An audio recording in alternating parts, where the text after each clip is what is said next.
Never before ever after national highway పై ఆకర్షణీయమైన commercial plots చదరపు గజం కేవలం 5,999 రూపాయలకే.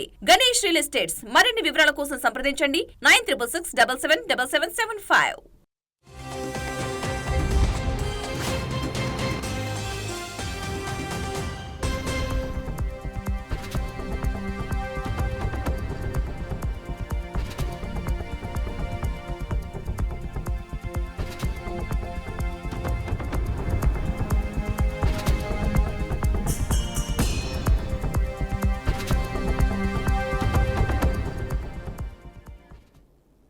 బ్రేకింగ్ న్యూస్ చూస్తున్నాం. హైదరాబాద్ లో పలు చోట్ల భారీ వర్షం కురుస్తుంది. బోడుప్పల్, మేడిపల్లి, ఉప్పల్, రామంతపూర్, పిర్జాదిగూడ, కుత్బుల్లాపూర్, బహదూర్పూర్ లో వరుణుడు తన ప్రతాపం చూపిస్తున్నాడు. నగరంలో ఇవాళ సాయంత్రం 6 గంటల వరకు భారీ వర్షాలు కురిసే అవకాశం ఉన్నట్లు వాతావరణ శాఖ హెచ్చరించింది. ఈ నేపథ్యంలో అత్యవసరమైతే తప్ప ప్రజలు బయటకు రావద్దని జీహెచ్ఎంసీ అధికారులు సూచిస్తున్నారు. హైదరాబాద్ కు వాతావరణ శాఖ ఎల్లో అలర్ట్ జారీ చేసింది. అలాగే రానున్న 3 గంటల్లో నగరంలోని మరికొన్ని ప్రాంతాల్లో భారీ వర్షం పడే అవకాశం ఉన్నట్లు వాతావరణ శాఖ హెచ్చరించింది. ఈ మేరకు నగరంలో కురుస్తున్న భారీ వర్షాలకు అధికార యంత్రాంగం అలర్ట్ అయింది.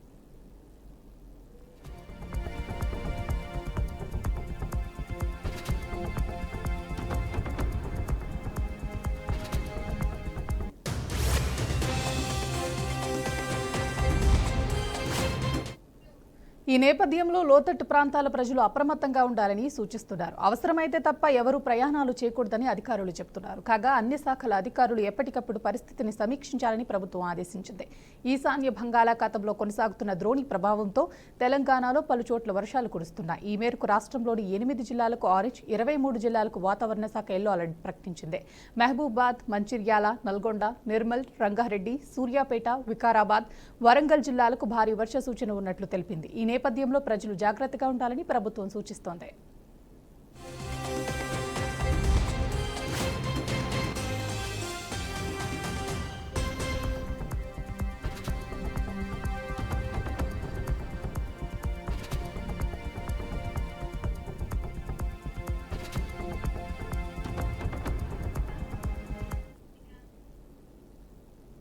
మేడ్చల్ ఓఆర్ఆర్ పై ఘోర రోడ్డు ప్రమాదం చోటు చేసుకుంది. రోడ్డు మీద నుంచి నడుచుకుంటూ వెళ్తున్న పారిశుద్ధ్య కార్మికులను గుర్తు తెలియని వాహనం బలంగా అడ్డుకొట్టింది. ఈ ప్రమాదంలో 3 కార్మికులు అక్కడికక్కడే దుర్మరణం చెందారు.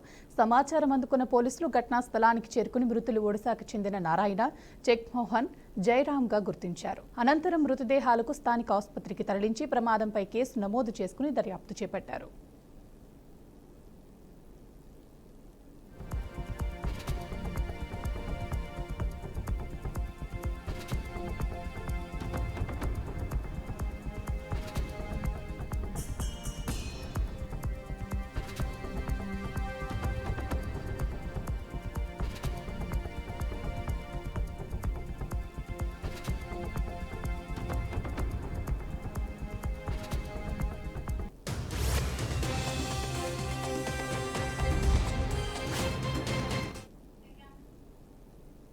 కర్ణాటక మంత్రి కేఎన్ రాజన్న తన పదవికి రాజీనామా చేశారు. ఎన్నికల సంఘంపై రాహుల్ గాంధీ చేసిన వ్యాఖ్యలను ఆయన బహిరంగంగా తప్పుపట్టడం కాంగ్రెస్ అధిష్టానాన్ని ఆగ్రహానికి గురిచేసింది. ఈ నేపథ్యంలో మంత్రి రాజన్న ఈ రోజు ఉదయం ముఖ్యమంత్రి సిద్దరామయ్యకు తన రాజీనామా లేఖను అందజేశారు. రాహుల్ వ్యాఖ్యలపై తన అభిప్రాయాన్ని వ్యక్తం చేయటమేనని, ఎలాంటి రాజకీయ ఒత్తిడి లేదని ఆయన స్పష్టం చేశారు. కానీ రాజన్న వ్యాఖ్యలు కాంగ్రెస్ హైకమాండ్ను తీవ్ర అసహనానికి గురిచేసినట్లు తెలుస్తోంది. పార్టీ శ్రేణులలో కూడా ఆయన తీరుపై విమర్శలు వినిపిస్తున్నాయని సమాచారం.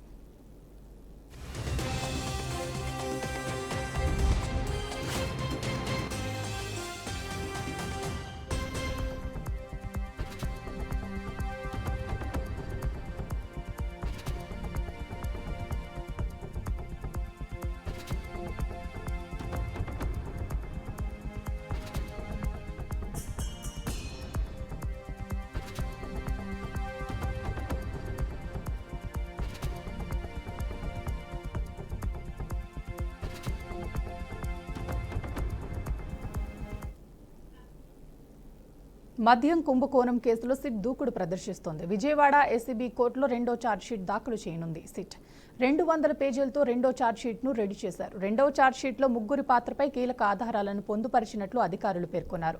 ధనుంజయ రెడ్డి, కృష్ణమోహన్ రెడ్డి, బాలాజీ గోవిందప్పల call data record, Google takeout, ఇతర ల్యాప్టాప్లలోని వివరాలను ఛార్జ్షీట్లో జోడించినట్లు అధికారులు వెల్లడించారు.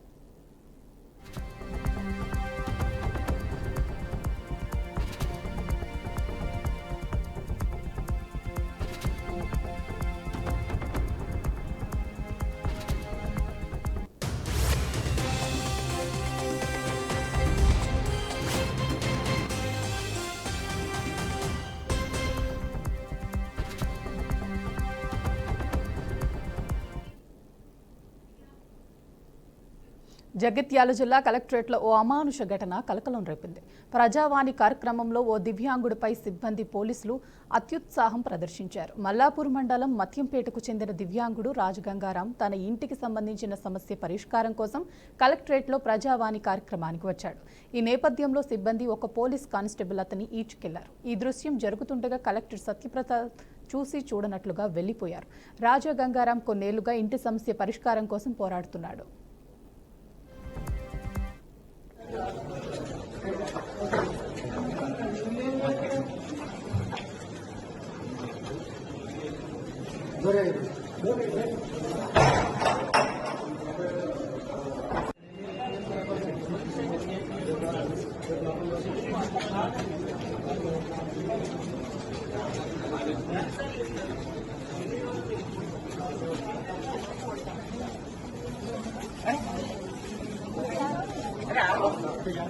आगे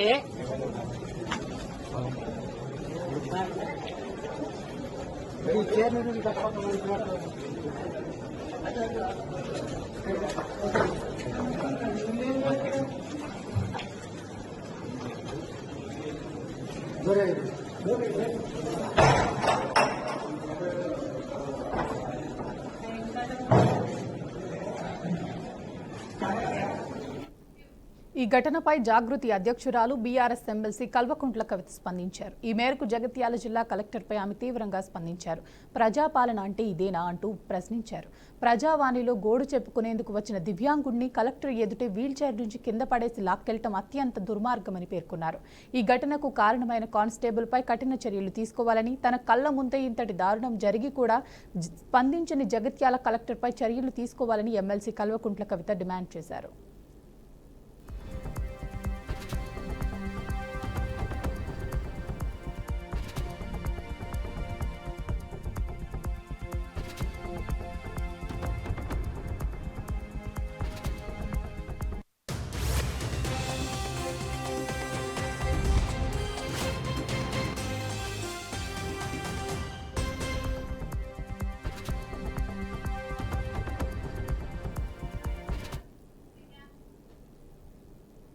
మహారాష్ట్రలో ఘోర రోడ్డు ప్రమాదం చోటు చేసుకుంది. అతివేగంగా వచ్చిన ఓ వాహనం అదుపు తప్పి లోయలో పడింది.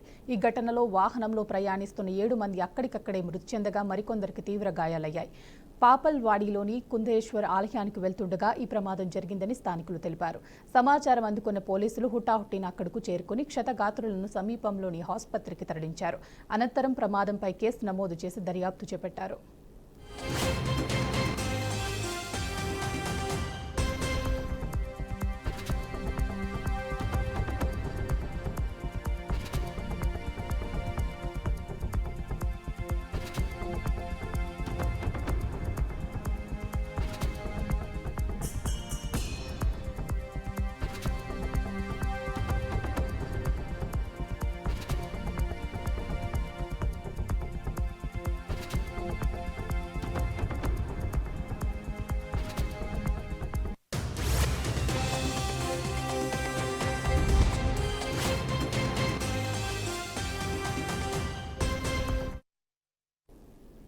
ఏపీ అసెంబ్లీకి 2024లో జరిగిన ఎన్నికల్లో కూటమి ఇచ్చిన హామీలను ఒక్కొక్కటిగా అమలు చేస్తుంది.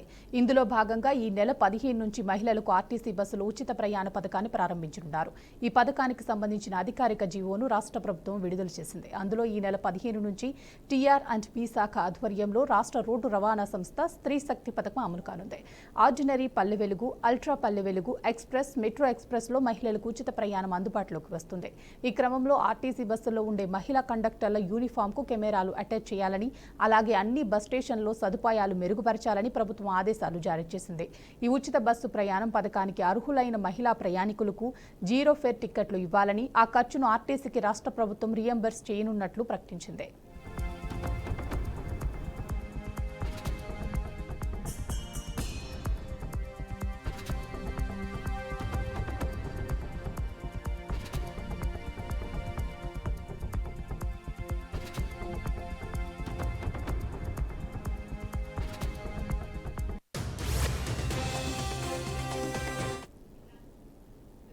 ఆంధ్రప్రదేశ్ బీజేపీ నూతన అధ్యక్షుడు మాధవ్ రేపు తిరుపతికి రానున్నారు.